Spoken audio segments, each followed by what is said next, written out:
전능하사 천지를 만드신 하나님 아버지를 내가 믿사오며 그 외아들 우리 주 예수 그리스도를 믿사오니 이는 성령으로 잉태하사 동정녀 마리아에게 나시고 본디오 빌라도에게 고난을 받으사 십자가에 못 박혀 죽으시고 장사한 지 사흘 만에 죽은 자 가운데서 다시 살아나시며 하늘에 오르사 전능하신 하나님 편에 앉아 계시다가 저리로서 산 자와 죽은 자를 심판하러 오시리라.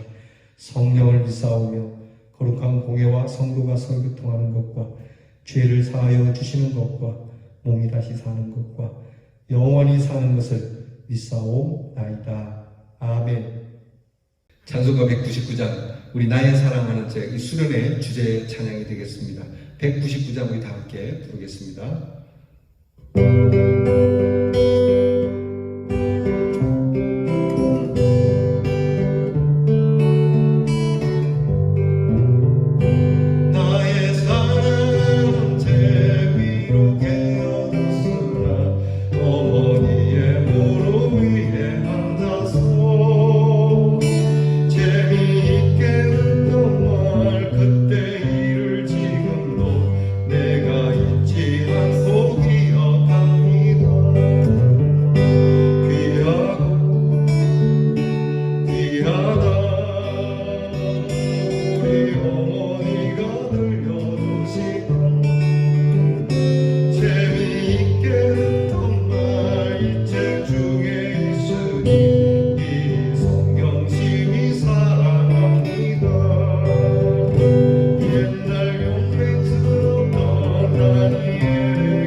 교회의 머리 되시며 주인 되시는 주님의 은혜로 2020년 장정부 순회를 열게 하심을 감사를 드립니다.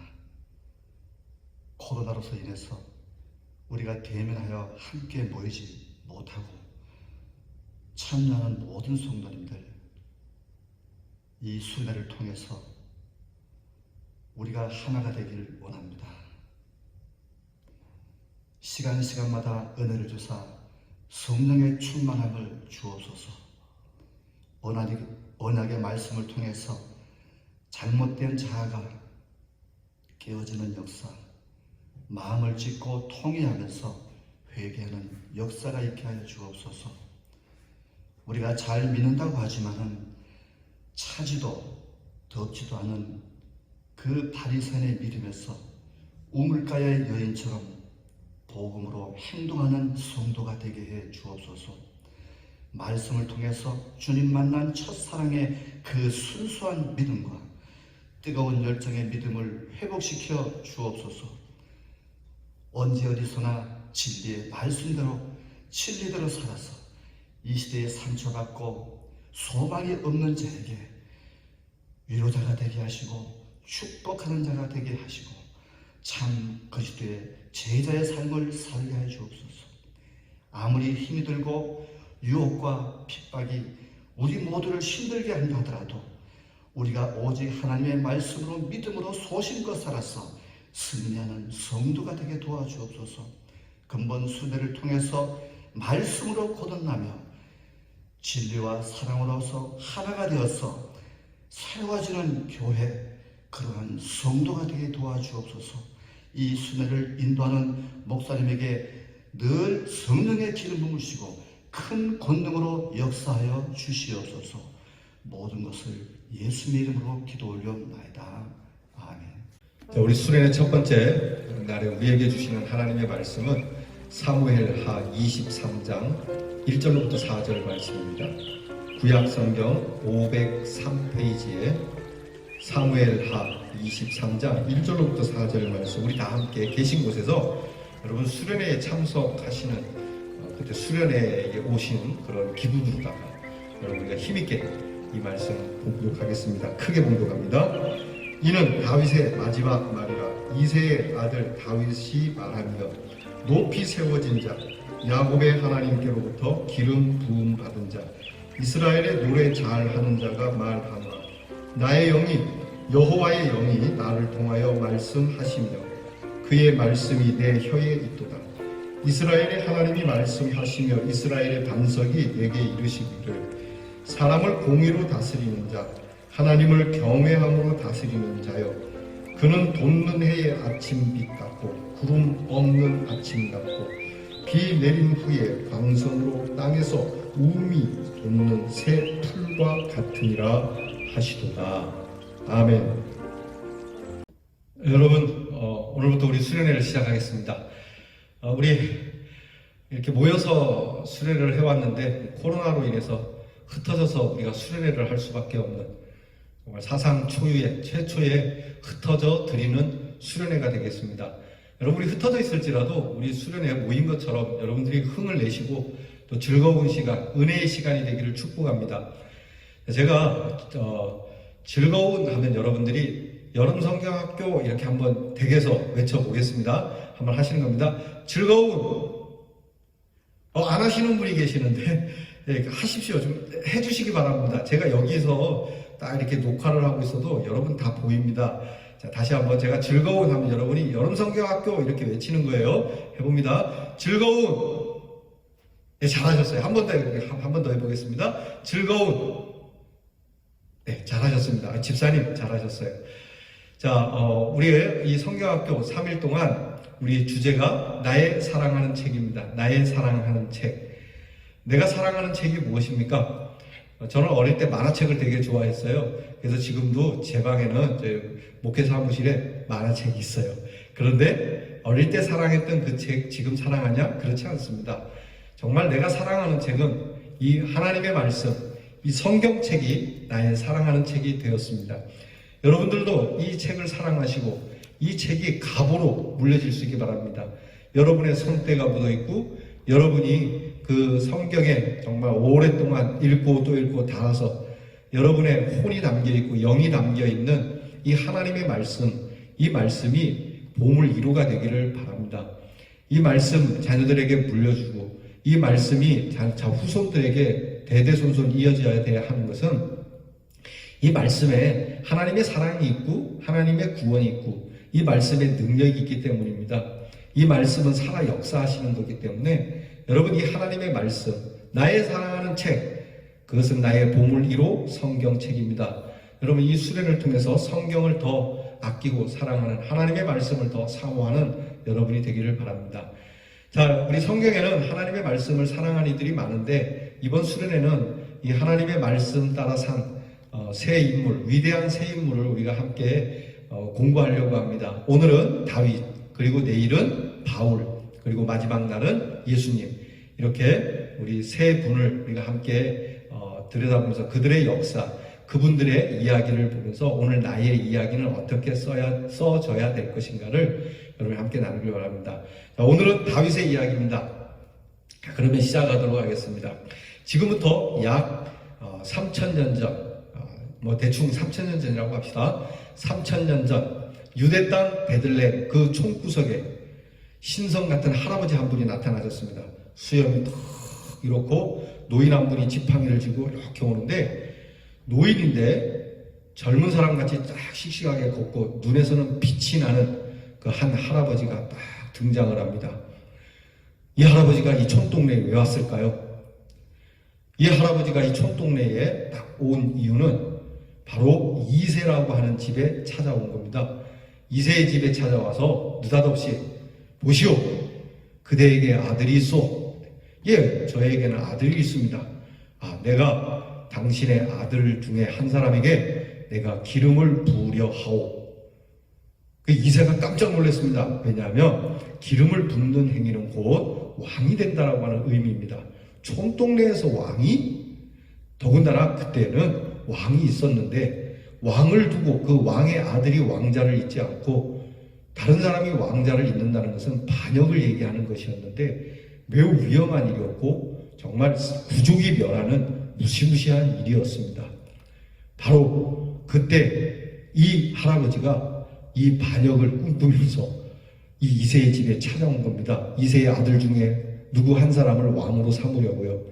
바로 이 할아버지는 지금 현재 왕을 보필하고 있는 사무엘이라고 하는 선지자였습니다. 이 사무엘, 사사임에서 선지자였던 이 사무엘은 원래 사울이라고 하는 사람을 왕으로 삼았었는데, 이 사울 왕이 초대 왕이 되었음에도 불구하고 그 처음에는 왕권을 잘 가지고 사용하다가 자기가 왕이 돼서 교만한 마음으로 인해서 선정을 베풀지 못하고 공의롭게 베풀지 못하고 멋대로 왕권을 휘두르기에 하나님께서 사무엘에게 야, 왕을 바꿔야 되겠다, 이대로 이 왕을 둘 수는 없다고 해서 하나님의 명을 받들어서 지금 이 촌동네 베들레헴에 오게 된 겁니다. 하나님의 명을 받들어서 비밀한 중에, 은밀한 중에 찾아온 이 사무엘, 드디어 이 말을 이새에게 전하고, 이새는 하나님의 말씀이라고 하니 꼼짝없이 그 선지자 사무엘의 말을 듣고 아들들을 선보입니다. 첫째 아들 잘생기고 멋집니다. 그러나 첫째 아들도 하나님은 아니라고 말씀하고, 둘째 아들, 셋째 아들, 넷째 아들 쭉 아들들이 지나가지만 사람의 눈으로 볼 때는 참 멋있고 아름다워요. 사무엘은 참 감동이 돼서 이 아들에게 기름을 붓고 싶지만 하나님은 아니라고 하시죠. 그때 하나님이 하신 유명한 말씀, 하나님은 외모로 보지 아니하시고 중심을 보신다. 그러면 그 아들 중에 누가 차기 왕이 될 것이냐. 지금 그때에 아들들이 6이 지나가고 이제 막내가 남았는데, 사무엘은 이 6이 지나가도록 왕이 될 만한 사람을 하나님이 지목하지 않는데 또 아들이 없냐 그럴 때, 저한테 막내 아들 하나가 있긴 한데 지금 밖에서 양을 치고 들어오는 철딱선이 없는 조그만 소년이 하나 있습니다. 그래, 한번 데리고 와봐라. 그래서 그 아들을 데리고 옵니다. 데리고 와서 딱 보는 그 순간 성령이 딱 감동되면서 얘가 다음 왕이 될 사람이다 하고는 그 아들에게 기름을 붓는데요. 그 아들 이름이 바로 다윗이었습니다. 목동 소년 다윗. 그냥 들에서 양을 치던 양치기 소년, 그 소년에게 기름을 붓고 사무엘은 호련히 뿅 하고 사라지게 됩니다. 그때부터 기름을 부음받은 다윗은 그때부터 성령이 감동되기 시작하고 성령이 주시는 강함과 담대함이 그를 이끌기 시작했습니다. 얼마 안 있다가 이 유대 나라에 큰 전쟁이 일어나게 됩니다. 이스라엘에 블레셋이라고 하는 나라가 쳐들어왔어요.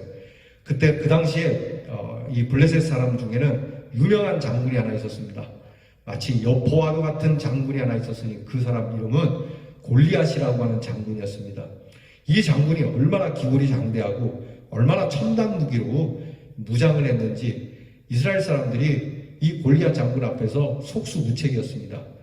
게다가 이 블레셋과 싸울 전의를 잃고 그냥 꼼짝 못하고 부들부들 떨고 있을 때에 그때 이 다윗이 아버지의 명령을 받고 형들에게 옷가지와 그리고 먹을 것 여러 가지를 싸서 전쟁터에 가보게 됩니다.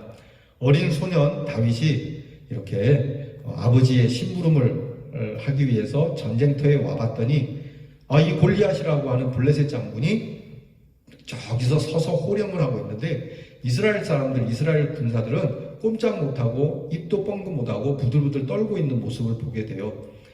골리앗이 하나님을 막 모욕하는 거예요. 야, 너희가 하나님을 믿는다며, 하나님이 힘이 세다며, 야, 하나님이 너희들과 함께 한다며, 그런데 오늘은 어떻게 된 거냐?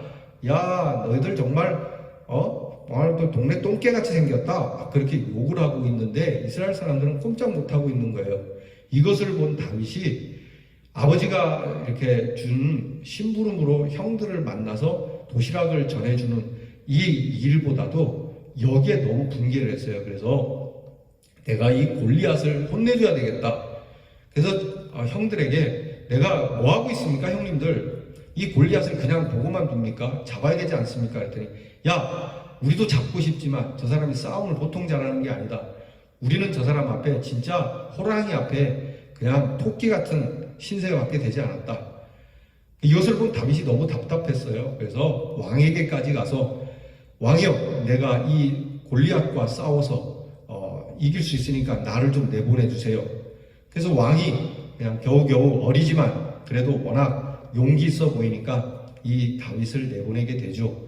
우리는 이 사건을 알고 있잖아요. 그래서 다윗이 나갔어요. 나가서 골리앗과 싸우는데 골리앗은 칼, 창, 방패, 전쟁에 필요한 무기를 다 들고 나왔는데 다윗은 이 골리앗과 싸울 게 뭐일까 생각해본 그때 자기가 제일 잘 쓰는 무기, 그것은 물맷돌이었습니다. 이렇게 끈에다가 돌을 딱 넣어갖고 돌려서 돌을 던지는 그런 무기였는데 이것은 그냥 양을 칠 때 늑대나 또는 호랑이가 나타나면 던지는 그러한 무기였지 전쟁에 쓰기에는 합당치 않은 무기였거든요. 그러니까 양을 지키는 무기를 나라를 지키는 무기로 쓰기에는 참 이게 말도 안 되는 그런 무기지만 다윗은 이걸 들고 나갑니다. 들고 나가서 골리앗에게 가가지고 이렇게 얘기하죠. 야, 너는 칼과 창과 방패로 내게 오지만 나는 물맷돌로 나간다? 아니요, 나는 만군의 여호와 하나님의 이름으로 나간다고요. 이 물맷돌을 돌려갖고 탁 던졌는데 그 던진 돌이 마침 그 많고 많은 골리앗의 몸 중에서 하필이면 이마에 가서 정수리에 가서 탁 꽂히면서 그냥 골리앗은 한 방에 쓰러지게 되고 쓰러진 골리앗에게 뛰어가서 골리앗의 칼을 빼서 그 적장의 목을 베고 전세를 뒤집는 정말 놀라운 역사를 이루게 돼요. 그 순간 다윗은 굉장히 큰 나라의 인물로 대두되게 됩니다. 야, 소년 다윗이 왕보다 낫다. 왕이 천이라면 소년 다윗은 만이다.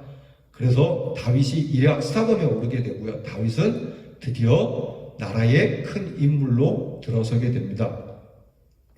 그리고 나서 이 다윗은 많은 국민들과 특별히 왕에게 이렇게 귀염을 받게 되고요. 그리고 점점 다윗은 싸움에 능한 나라의 정말 훌륭한 이순신 장군과도 같은 그런 멋진 용사로 살아가게 됩니다. 그런데 여러분, 우리가 알듯이 이순신 장군이 임진왜란 그렇게 외적을 물리치면서 외적을 물리친 장군이라 일컬음을 받을 때 이 이순신 장군을 선조왕이 싫어했어요. 백성들이 그를 좋아할수록 자기 인기가 떨어지니까. 마찬가지였어요. 사울 왕이 이렇게 다윗이 인기가 높아지니까 시기하게 됐어요. 백성들은 사랑합니다. 심지어는 사울 왕의 왕자인 요나단이라고 하는 왕자도 이 다윗을 굉장히 사랑하고 아끼는데 이 사울 왕만큼은 다윗이 싫었어요. 그래서 다윗을 시기한 나머지 다윗을 제거해야 되겠다. 다윗을 이대로 두었다가는 내 아들이 왕이 되지 못하고 이놈이 왕이 될 수가 있다. 미리 싹수를 잘라버려야 한다고 다윗을 죽이려고 굉장히 애를 썼습니다. 암살단을 보내고 군사들을 보내서 그때부터 다윗은 정말 나라를 위하여 수고하던 장군이었었는데 도망하는 왕으로부터 왕의 죽임으로부터 도망을 다니려 하는 도피자가 되었습니다. 심지어는 다윗이 어디로 도망가야 했냐면 다른 나라로 망명해야 됐던, 얼마 전에 블레셋을 대항해서 싸웠던 다윗이 오히려 그 적군의 나라로 피하여 들어가서 그렇게 숨겨달라. 내가 지금 우리 왕으로부터 죽게 됐으니까 나를 숨겨달라고. 무슨 일까지냐면 다른 나라에 들어갔을 때, 다른 나라로 도망가서 살 때에 그 나라 그 적장들이 이 다윗은 못 믿겠다, 죽이자 그러니까 다윗이 살려고 미친 쇼까지 했어요. 정말 미친 사람들 이러고 막 아무데나 이 웃고. 그 적군들이 보면서 아이고 죽일 필요도 없다. 저놈 미쳐갖고 저놈은 재기가 불능하다. 저 정신병자를 죽여봐야 우리가 쪽팔린다. 이렇게 그냥 연기까지 해가면서, 미친 연기를 해가면서 살아남으려고 정말 무던히 애를 썼던 다윗이었어요. 그러던 다윗이 더 이상 그 적군의 나라에 숨어있기가 어려워서 광야로 도망을 갑니다. 광야로 다시 도망을 왔다는 이야기를 사울이 듣고 사울이 다윗을 죽이려고요 군사를 몰아서 갑니다.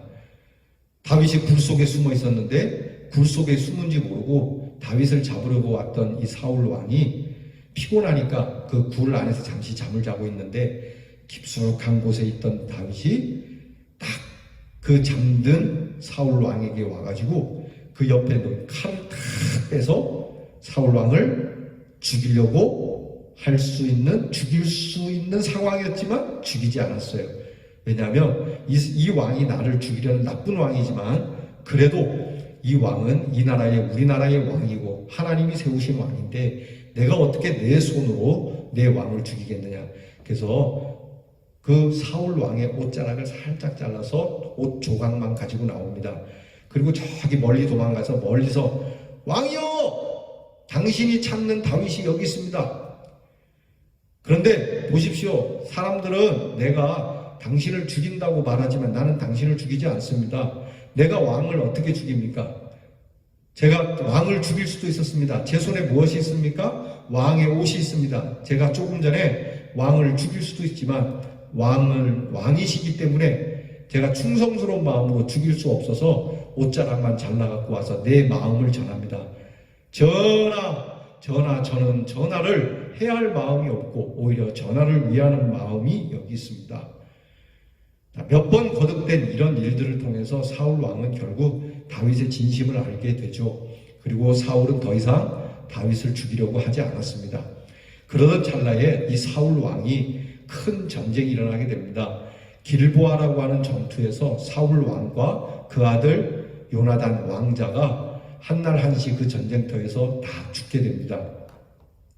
그렇게 죽게 되자 나라를 이끌 지도자가 필요했는데 사울 왕가가 무너졌으니까 사람들은 예전에 그렇게 이 이스라엘 나라를 구원했던 인기가 높았던 다윗을 데려다가 왕으로 삼습니다. 우리의 왕이 되어 달라고요.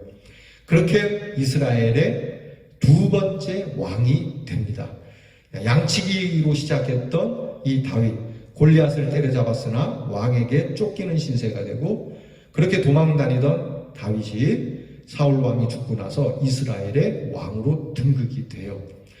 이렇게 왕이 된 다윗은 여러 일들을 행하는 중에 가장 큰 국책 사업의 하나로 전쟁터에서 예전에 잃어버렸던 하나님의 언약궤를 되찾아오는 그런 국가 사업을 시작합니다. 이 하나님의 언약궤, 모세가 시내산에서 이스라엘 백성들이 광야에서 가나안으로 가는 여정 중에 하나님께서 주신 십계명과 또 신앙의 그런 아름다운 체험의 산물들이 담겨있는 이 하나님의 언약궤, 그것을 전에 전쟁에서 잃어버렸는데 이것을 되찾아옵니다. 그런데 이 하나님의 언약궤를 찾아오던 이 다윗이 그만 하나님께서 원하시는 방법으로 언약궤를 찾아오지 않고 대충 아무렇게나 수레에 실어서 찾아오다가 그만 이 중간에서 운송을 하던 사람들이 이 언약궤를 잘못 건드림으로 인해서 죽음을 당하게 되고 이 언약궤를 찾아오는 국책 사업은 실패를 하게 됩니다.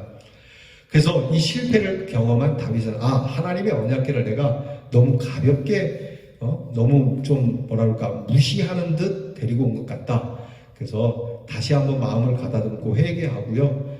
그리고 이 언약궤를 제사장들과 함께 가서 정말 정중하게 예를 다 갖추어서 언약궤를 모셔옵니다.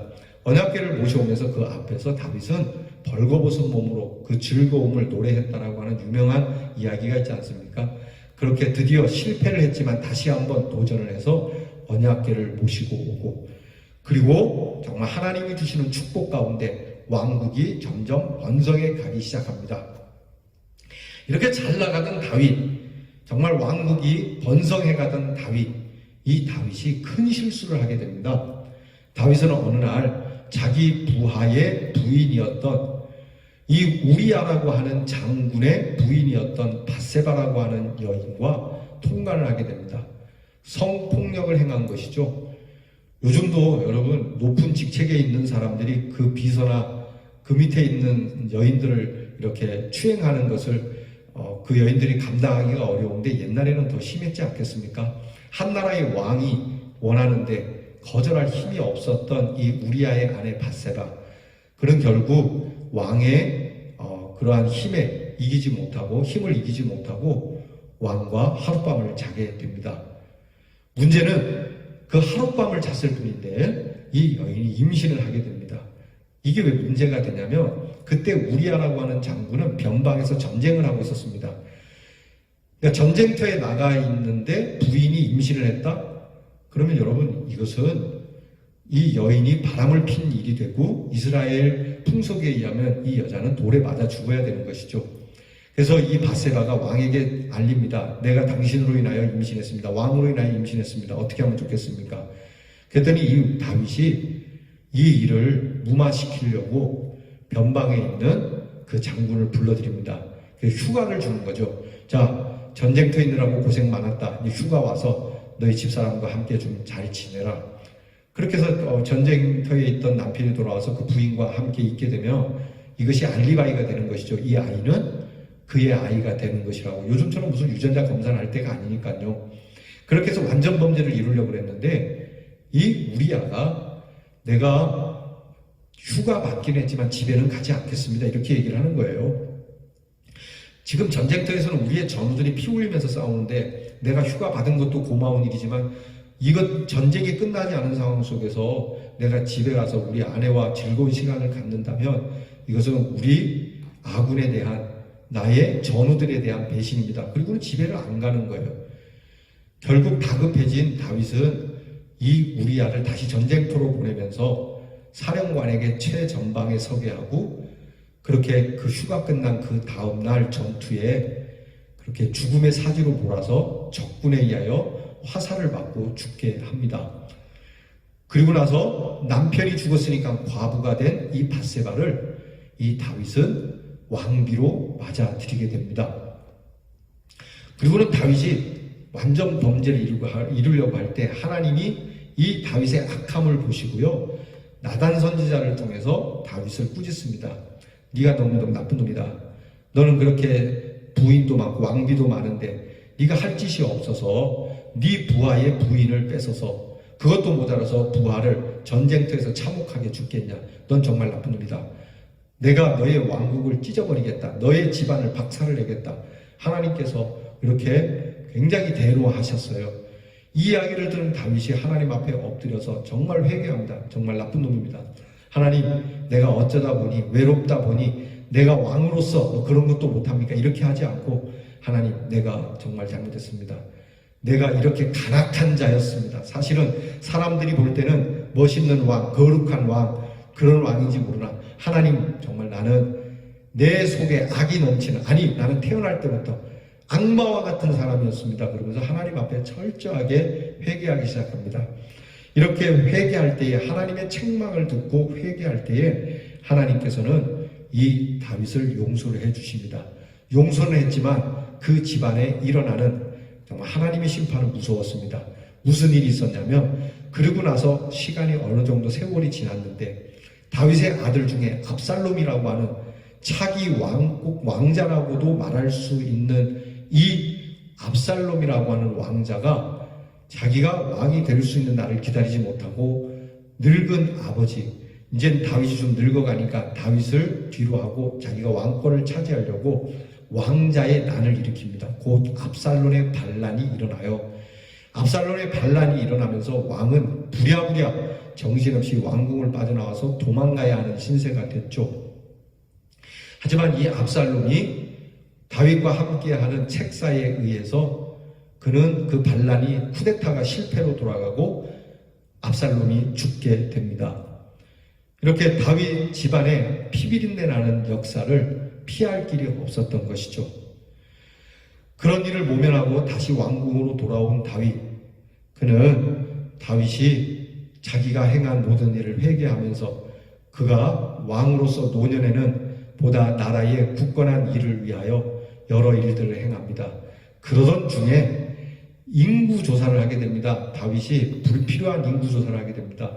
인구조사가 필요했지만 다윗이 그의 말년에 자기가 그동안 어떻게 이 왕국을 세웠는가 그렇게 교만한 마음으로 왕국을 한번 점검해 보고 자기의 치적을 위해서 인구조사를 하는데 하나님께서 이걸 아셨어요. 네가 지금 인구조사하려는 거, 이 왕국이 네 힘으로 이루어졌냐? 네가 정치를 잘해서 된 것 같으냐? 내가 너를 도와주어서 된 일인데 네가 감히 너의 왕국으로 여기고 교만때의 인구조사를 하려고 그러는구나. 그래서 이 일로 인해서 하나님의 징계를 받게 되고 백성들이 이 일로 전염병을 3일 동안 앓게 되는 정말 큰 질병의 재난을 받게 되는 엄청난 사건이 있게 됩니다. 그 뒤로 다윗은 다시 한 번 또 하나님 앞에 엎드려서 회개하고요. 드디어 다윗은 자기가 더 이상 왕으로서의 임무를 다 할 수 없다는 사실을 알고 마지막 유언을 하기 전에 솔로몬을 왕으로 세웁니다. 솔로몬을 왕으로 세우면서 솔로몬아, 네가 나는 성전 건축을 하고 싶었는데 성전 건축을 하나님이 원치 않으셨다. 그래서 네가 이 사업을 완료해달라 하고 그는 솔로몬에게 왕권을 이양하고 마지막 유언을 찬양을 드리면서 그는 세상을 떠나게 됩니다. 짧은 시간이지만 다윗이 이렇게 이제 살아온 거예요. 그가 이제 다윗이 마지막 죽을 무렵 임종이 가까워서 그가 하나님 앞에 또 사람들에게 남긴 유언이 오늘 우리가 읽은 성경 말씀이에요. 오늘 성경 말씀 23장 1절 보면은 이는 다윗의 마지막 말이라 유언이 되겠죠. 그죠? 이 유언을 통해서 다윗은 그의 일생 살아오는 일대기를 딱 간략하게 나는 이런 사람이었다라고 자기가 4가지로 이야기합니다. 첫째는 1절에 보면 나는 높이 세워진 자였다. 그러니까 왕이었다는 얘기죠. 나는 높이 세워진 자였다. 왕은 최고의 자리 아닙니까? 나는 최고의 자리에 앉았던 사람이다. 그러나 두 번째는 이것은 하나님께로부터 기름 부음을 받았던 사람이다. 그러니까 내가 내 스스로 노력하고 힘쓰고 정말 그렇게 해서 왕이 된 사람이 아니고 사람들의 인기를 얻어서 국민들이 열망하기 때문에 국민에 의하여 세워진 사람이 아니고 하나님께 인정을 받아서 하늘이 내리신 하나님께서 기름을 부어주신 사람이다. 다윗은 스스로 자기를 그렇게 평가하는 거예요. 나는 높은 데 이르렀지만 하나님께서 높이 세워준 자이다. 그리고 세 번째 자기의 인생을 나는 이스라엘의 노래 잘하는 자이다. 노래 잘한다는 게 뭐겠어요? 유명한 가수, 인류 가수들처럼 노래를 잘했다는 거겠어요? 그거 아닙니다. 다윗이 노래를 잘했다는 것은 찬양을 잘했다는 얘기입니다. 다윗은 항상 어릴 때부터 목동 시절 때부터 늘 하나님을 찬양했고 그 하나님을 찬양하는 모습을 보고 하나님께서 세워주신 것, 하나님께 감사의 찬송, 슬플 때는 슬픔의 찬송, 괴로울 때는 괴로움의 찬송, 이렇게 항상 찬송을 달고 다니는 사람이었다는 겁니다. 이게 다윗이 스스로 내리는 자기평가예요. 자서전이에요. 나는 참 높이 세워졌는데 하나님께서 세워주신, 하나님이 기름 부어주신 자이고 하나님이 나를 이끄시는 동안 내 평생 나는 노래하면서 살았던 사람이다. 근데 그 다음 중요한 게 있어요. 나는 이렇게 평가하지만 하나님은 나를 어떻게 평가할까? 그게 3절 말씀에 있어요. 하나님께서 이 다윗을 어떻게 평가하느냐? 3절에 보면 사람을 공의로 다스리는 자, 하나님을 경외함으로 다스리는 자. 이게 하나님이 다윗에게 주신 평가예요. 다윗은 왕이었습니다. 왕이었기 때문에 공의로 다스리는 것은 그에게 절대적으로 필요했던 일이고 그렇게 해야 되는 임무였습니다. 하나님의 공의로 다스렸습니다. 사람을 정말 잘 다스리는 왕입니다. 그리고 하나님을 경외했던 자라고 하나님이 평가하는 겁니다. 여러분, 우리가 이 다윗의 이야기를 통해서 깨달아야 할 것, 내가 나를 평가하는 것과 하나님이 나를 평가하는 것, 여러분 이 두 가지가 우리에게 있어야 돼요. 내가 나를 어떻게 평가해? 제대로 평가해야 되겠죠. 특별히 신앙적으로 영적으로 평가하는 능력이 우리에게 필요합니다. 여러분들이 자녀들 앞에서 이제 마지막 임종을 한다고 할 때, 얘들아 나의 이야기는 이렇다. 나의 이야기는 몇 년도에 이랬고 몇 년도에 돈을 벌었고 몇 년도에 시집을 갔고 공부했고 몇 년도에는 이런 게 아니고요. 내 인생은 하나님께서 여기까지 인도하셨고 여기까지 인도하시면 하나님께서 나를 택하셔서 불러주셨기 때문에 여기까지 왔고 이렇게 살아오는 동안 나는 찬송을 하는 자였고 기도하는 자였고 말씀을 보는 자였다. 여러분 이렇게 여러분을 평가하는 것을 자녀들에게 들려줄 수 있기를 바라요. 그리고 무엇보다 하나님이 나를 어떻게 평가하냐? 하나님은 내가 나 있는 곳에서 부르신 곳에서 내가 열심히 일을 잘했다. 충성된 종이라고 일컫는 우리 주님이 나를 그렇게 평가한다는 믿음이 있기를 바랍니다. 여러분 저와 여러분이 하나님께서 왜 우리를 부르셨겠습니까? 왜 십자가의 사랑으로 우리를 구원해 주셨겠습니까? 나는 하나님의 자녀다. 이게 하나님이 우리에게 주시는 은혜 아닙니까? 하나님은 나를 그렇게 평가한다. 부족하고 연약하고. 다윗을 보세요. 다윗이 얼마나 부족한가. 다윗이 멋진 골리앗과의 싸움도 있고 그 왕을 해하지 않는 따뜻한 마음도 있지만 다윗은 완악했고 간악했고 교만했고 간사했던 모습도 있지 않습니까? 그럼에도 불구하고 하나님께서는 다윗을 그렇게 평가하는 거예요. 네 일은 참 잘했다. 여러분 우리 일 잘하기를 바랍니다. 나는 하나님의 아들과 자녀다. 너 참 교회에서 믿음으로 너에게 준 직분 너 참 잘 감당했다. 주의 종에게 순종하고 하나님의 말씀을 열어 전하고 교회를 교회답게 하는 일에 네가 참 수고 많이 했다. 여러분 이런 평가를 드려야 되지 않겠어요? 좌충우돌하는 삶이지만 쓰러질 수도 있지만 그래도 하나님 앞에 이렇게 살고자 몸부림칠 때 하나님이 이런 은혜를 주시는 거죠. 뒤집어서 얘기하면 꼭 일을 잘해서라기보다 다윗은 자기가 살아온 하나님께서 인도하시고 기름 부어주시고 늘 찬송하며 살아왔다라고 하는 이것 때문에 하나님께서는 그의 과오를 꾸짖지 아니하시고 너는 정말 착하고 충성된 종이라고 인정해 주시는 것이죠. 무엇보다 하나님이 다윗을 인정할 때는 너는 겸손한 자였다. 하나님을 경외하는 자였다. 하나님을 존경하고 하나님을 지극히 사랑하는 자였다. 하나님이 우리를 그렇게 인정해 주시길 바랍니다. 내가 그렇게 인정하는 것이 아니라 하나님이 볼 때에 그래 그래도 너는 항상 나를 기억했지.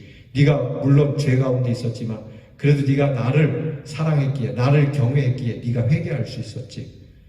여러분 이런 경외 오늘 이렇게 우리가 다윗 이야기 일생을 통해서 잠깐 들여다본 것이지만 다윗의 일대일대 이 모든 삶은 처절하게 하나님께 귀의하고 있어요.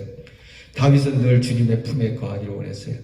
하나님의 품에 거하고 하나님의 손길 그 능력의 손길이 언제나 함께 해주길. 여호와는 나의 피난처시오 나의 요새시오 나의 산성이시오 나를 돕는 분이시오. 하나님의 그 능력의 팔이 언제나 함께 하길 바랬어요. 예나 지금이나 죄 가운데 있을 때도 하나님의 용서의 팔이 나와 함께 하길. 하나님 그 하나님 품을 늘 사모했던 다윗이었어요.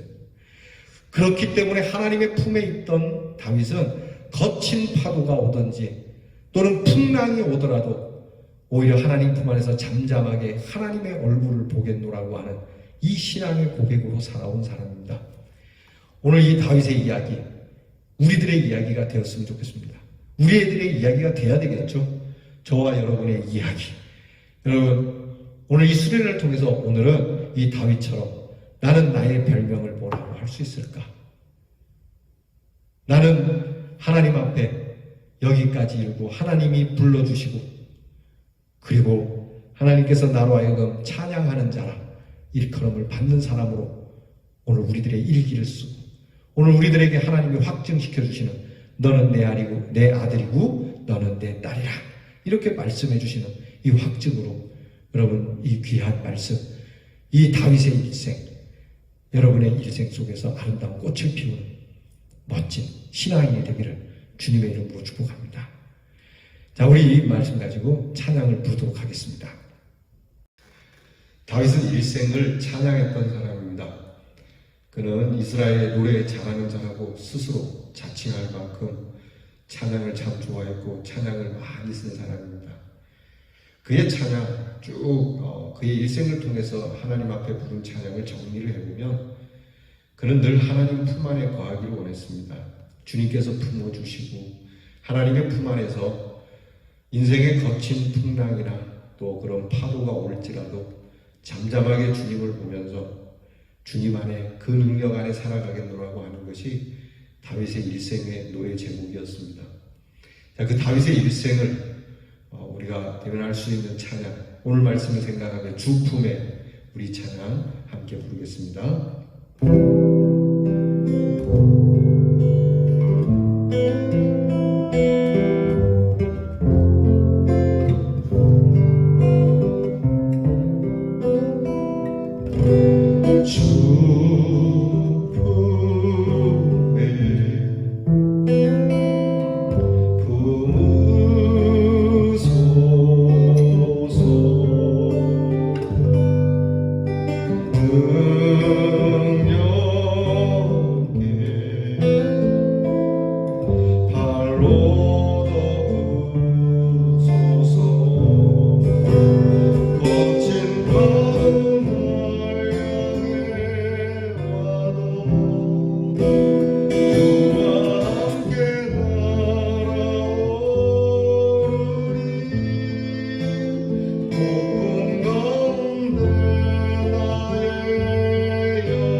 하나님 아버지, 우리 다윗의 이야기를 잠시 동안 쭉 살펴보았습니다.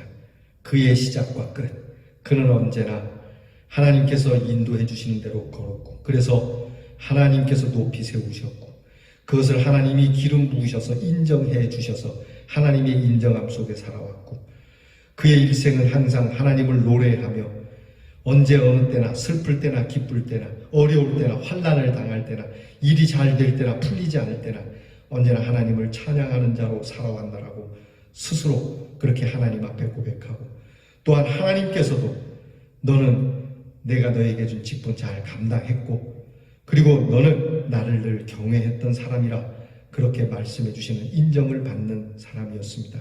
하나님, 저희들도 이러한 인정을 받게 해주시옵소서. 오늘 우리가 우리의 일기를 써가며 내가 마지막 날 이 세상 떠날 때에 나의 마지막 말 또한 이 다윗의 고백처럼 우리도 이런 고백을 갖는 신앙인이 되도록 이 말씀 가슴에 품고 항상 주님의 품에, 주의 말씀에, 주님의 사랑하는 이 성경을 사랑하고 사모하고 말씀을 가까이 하는 사람으로 이와 같은 복을 받게 해 주시옵소서. 이제는 우리 주 예수 그리스도의 은혜와 우리 아버지 하나님의 사랑과 성령께서 인도해 주시고 보호해 주시는 그 큰 능력이 다윗의 이야기를 들으며 나의 이야기는 어떻게 써야 할까?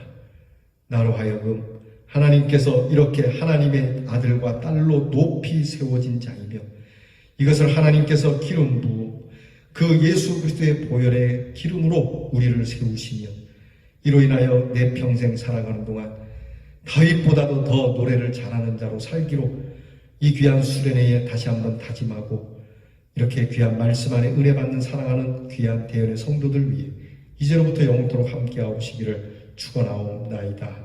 아멘.